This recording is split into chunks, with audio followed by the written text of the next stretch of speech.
ഈശോ മിശിഹായ്ക്ക് സ്തുതിയായിരിക്കട്ടെ. ഈശോ മിശിഹായിൽ സ്നേഹിക്കപ്പെടുന്ന മാതാപിതാക്കളെ, സഹോദരങ്ങളെ, പ്രഭാഷകന്റെ പുസ്തകം 18-ാം അധ്യായം 15 മുതൽ 17 വരെയുള്ള തിരുവചന ഭാഗങ്ങളാണ് നമ്മളിന്ന് ശ്രദ്ധിക്കുക. ഇവിടെ പറഞ്ഞു വെക്കുക പ്രധാനമായി 2 കാര്യങ്ങളാണ്. ഒന്ന്, സത്പ്രവർത്തികളിൽ നിന്ദിക്കരുത്.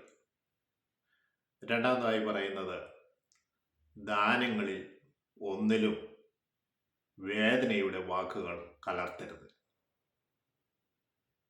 നമ്മൾ ദാനം ചെയ്യുന്നവരാണ്, എന്നാൽ ഇവിടെ വേദനയുടെ വാക്കുകൾ കലർത്തരുത്. നല്ല കാര്യങ്ങൾ ചെയ്യുന്നവരെ നിന്ദിക്കരുത്. ഇത് രണ്ടുമാണ് പ്രധാനമായും നമ്മൾ ചിന്തിക്കുക.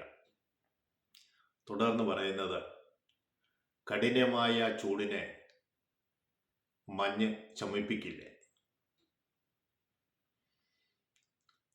നല്ല വാക്ക്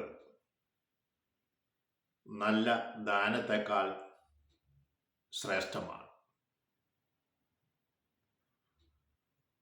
ഒരു വാക്ക് നല്ല സമ്മാനത്തെക്കാൾ ഉപരിയാണ്. കൃപാപൂർണനായ മനുഷ്യന്റെ പക്കൽ ഇവ രണ്ടുമുണ്ട്. എന്താണുള്ളത്? അവൻ സത്പ്രവൃത്തികളിൽ നിന്ദിക്കുകയില്ല. 2, ദാനങ്ങളിൽ ഒന്നിലും വേദനയുടെ വാക്കുകൾ കലർത്തില്ല. നമ്മളെ തന്നെ ഒന്ന് പരിശോധിക്കുവാൻ പറ്റുന്ന തിരുവചന ഭാഗങ്ങളാണ്.